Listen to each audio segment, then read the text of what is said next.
Hello, welcome to Go Beyond Betty. Today we're gonna make one of my favorite soups. I found this soup in a Costco magazine and it was Oprah's favorite soup. And then upon reading it, I was like, I don't wanna do this. It's a lot of roasting, and then after the roasting, there's pureeing. I don't wanna do any of that. So it's the same ingredients, but it's way faster, more delicious. I prefer a chunky soup anyways. So with any soup, we need to work on those layers. Everything has to be cooked according to their own density and time of cooking. So we're gonna always start typically with onions. I got big red today, medium-high heat, and some olive oil in there. And I just wanna do a dice on these onions. Any onion will do. I always find that yellow onions are cheaper. And when you're cooking them in a soup, you're never gonna know what kind of onion it is. So go with the less expensive one. These are amazing, gorgeous yellow onions from, where else? Costco. Forward, fast forward. All right, in they go. The next thing that is in the soup, which I love, is sausage. One, because I love sausage. Two, because I don't have to flavor it nor cut it, right? We want anything that makes life easy. So I always like to use a hot, I don't care what kind it is. All of them are pretty much the same. If you don't like hot, just use a regular one. I wouldn't use sage or any of that breakfasty one. Just stick to something neutral or spicy. I just give them a little halfway slice, then I can pop them out. So while that's starting to cook down a little bit, we'll kind of zhuzh it around every so often. We're gonna get the rest of our stuff chopped up. So I've got some carrots. These are not your standard orange carrots. They're just ones I had left over from Trader Joe's, the rainbow carrot bag. Unlike most times when I like to do a roll cut, you can watch this carrot video up here, we just need little coins, okay? Not too small, not too big. Something that you would like in soup. If you start to get to a thicker bottom, then cut it in half, all right? All right, give your pan a little stir with this.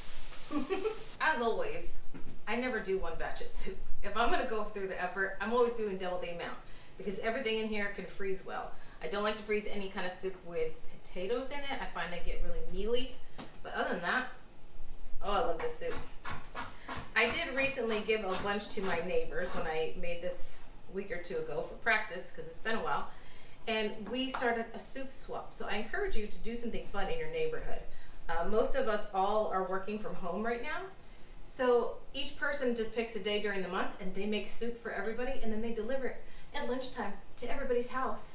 It's amazing. So like 5 days out of the month, you're gonna get a wonderful, lovely soup. And you only had to do work one time. I'm telling you, it's an amazing thing. I want people to experience how wonderful soup is. It's like Hams Across America, just as a soup.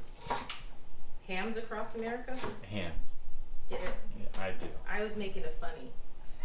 That's not funny. That's not funny. Shush. Just make sure that your sausage is crumbled up. I can see that it's already probably 60% cooked through, which is good for me. Good enough, rather. I'm going to add in our carrots and celery. There you go. Because carrots are pretty dense, so is celery, so they need quite a bit of time.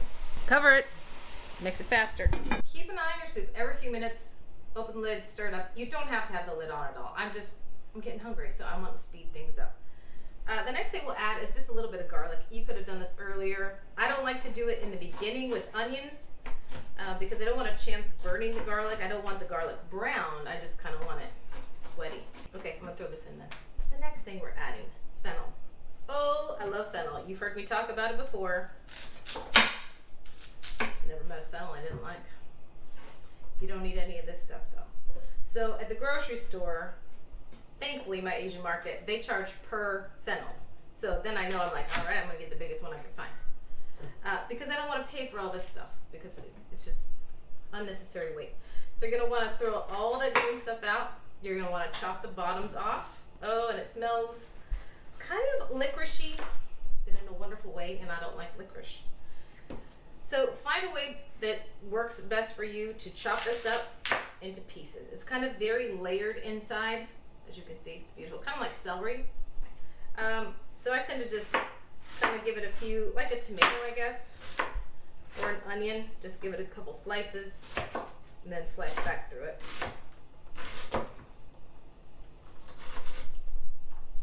Looks good. Just into bite-sized pizzas. I said pizzas. You did. Bite-sized pieces. There you go, Freud. I got pizza on. on the brain. All right, so that is the last pretty dense item. After this, we're gonna get to the softer thing. So let's dump this in, give it another stir. The last thing we're gonna add is kale. And I have it soaking just because I wanna make sure any kind of dirt would settle to the bottom. Any variety of kale will work. The curly is always the most readily available. So chop it up into bite-size-ish pieces. If I buy a whole bag of kale, which I often do, they don't take the stem out. Stem is a bit fibrous for me. So I tend to take it out when I have the whole bunch. So make sure you're just keeping an eye on this, keep everything moving. Stir it every about 4 or 5 minutes. Throw in your kale, and it will wilt down. All right, last few things, a couple tomatoes, just a dice. If you don't have any fresh ones, just use a can. You could use maybe the whole ones or just a diced tomato because the juice is great too. I happen to have some. I'm making it probably a larger bite size because also you'll probably notice at the end when your soup is ready, you won't even see the tomatoes much anymore. Finally, the last thing, a jar of roasted peppers. You could easily just use real peppers. I'm gonna pull these out so I can see how many there are. Now, if it's cheaper to get regular peppers at the grocery store, then do that maybe. But we have 1, 2, 3, 4, 5, 6, 7. And I know that if I were to buy 7 red peppers at the grocery store, that would cost me about 15 bucks. The other thing I love is this is from Turkey. And I love things from the international market because in other countries, they don't allow a lot of dyes. So there's no dye. This is peppers, water, vinegar, sugar, salt. So just give these a fine little strip. You want just little pepper strips. I don't even really need all these. It's a lot of them, but cost me 3 bucks. Good deal, Tommy. All right, this is the last thing we're adding for solid ingredients. I do have my kettle on. It's hot, and we're gonna add something that's gonna save you a ton of time. This is better than bouillon. So better than bouillon is just a solid, more of like a paste of broth. They have beef, they have chicken, this is chicken, they have vegetable. But instead of buying tons of cans or tons of cardboard containers of broth, just buy the paste. Mix it with some water. It's like 1 teaspoon to 1 cup of water, and I use hot water so it dissolves instantly. And then add that to your soup. It will save you a ton of money and a ton of lugging heavy groceries. Add as much broth as we need, or just add in some water, because the soup has a ton of flavor. We don't need tons of flavor with our broth. So come on over, Tommy. Give it a good stir. Gotta mix in that kale, mix in the peppers, the tomatoes. So notice we haven't used any seasoning so far. We're just gonna wait and let this keep going and cooking. It just needs to cook down a little bit more. And then when we turn it off, then we're gonna focus on the seasoning of it. We're gonna try it, we'll add salt. We're definitely gonna add something bright like white wine vinegar, because we need all these flavors to come to life. So let it just sit. We've turned it down from medium high. I'm gonna cover it again, down to probably a 2. Action. All right, so I let this go for about 20, 30, 40 minutes. I've lost track of time. We've been hanging out. So what you need to do, first thing, find your most dense things. That would be probably the fennel or the carrot. Come in close, Tummy-san. Remember, our carrots are white, so they're hard to recognize. As long as a fork can go through it, everything is done. Next, we're just getting a little bit of the broth, like 1 sip's worth. And then you're gonna try it. Now, we haven't done any seasoning. It's delicious, but it's not there. It has amazing vegetable flavor. It needs a lot of salt, and it needs some brightness. So I always use kosher salt. I tell you that all the time. It's really hard for me to season anything using like sea salt or a coarse salt. Oh, I'm awful at measuring with a coarse salt because you don't know the rate that it's going to dissolve. It takes forever. All right, so there's a good amount of salt. And then white wine vinegar is always my go-to. This is super cheap. It's like $1 something. But all this is so wonderful and flavorful that it needs to be brightened. That was probably not quite a 1/4 cup. That was just a little bit. A couple tablespoons. Give it a zhuzh. Do you need pepper or red pepper? Oh, good call, Tommy. Hang tight. Let's do 1/4 teaspoon. It's not a soup that's supposed to be spicy. It's just supposed to come alive, right? Sorry, Tom. You can't have it your way. What else did we say? pepper. I said black pepper. Black Yeah. pepper. You got it, Toots. Give the man what he wants. Secret to a happy marriage. Grind the pepper. Oh God, I can't do that.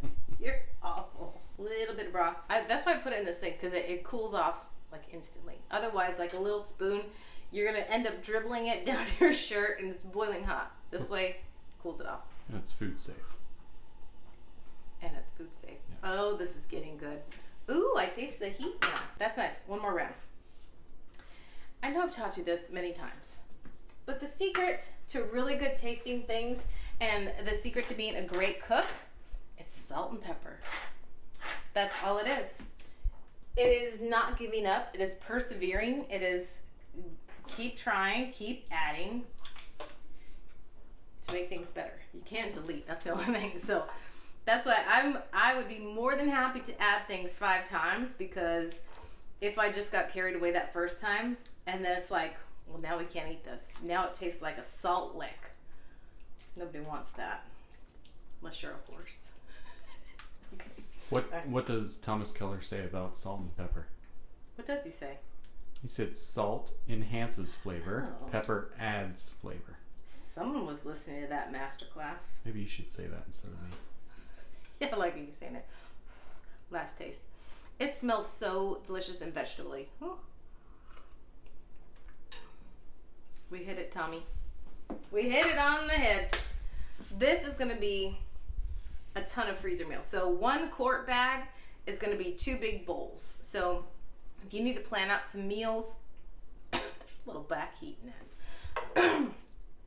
Maybe I did more than I thought. So huge double, oh, that's hot. Huge double batch of soup. Again, it freezes wonderfully. So this is tons for us to have for dinner, for lunch the next day. Bag everything else up into quart bags. 1 quart bag equals 2 nice sized bowls of soup. Add some crusty bread on the side. You've got yourself a meal. And the other thing I like about this, and I really want to encourage you to be more giving in things that you make. So if you're going to the effort to make this, do double the amount, because it's the same amount of work. And then when somebody's having a bad day, they're not feeling well, just for any reason, give them a bag of frozen soup. You literally can just peel off the Ziploc bag, put it into a skillet or pan, and they can instantly thaw it and heat it in like 20 minutes, and it will make their day. So be a little more generous in your giving when you've already gone through the work, and there's really no skin off your nose. Clay says to wrap it up. I hear you. I'm chatty. So thank you for joining me at Go Beyond Betty, where you are taking risks in the kitchen. I'll see you next time. Bye. What do you want people to do? I forget all the time. Don't forget to like and subscribe, and you know what else this soup is great for? You know there's going to be a snow day coming up. So on a snow day, you're not prepared. The school's not making your kid lunch. Hang on, I got a friend. Hang on. Come here, my schmoop. So on a snow day, what do? You get this out from the freezer, throw it in a pot, then put in some crescent rolls. Just always have a tube of that stuff on hand. You can have lunch for you and the kids and have them just eat and enjoy and not drive you crazy for a few minutes. This is Clay. He's my wonderful little neighbor boy, and I love him.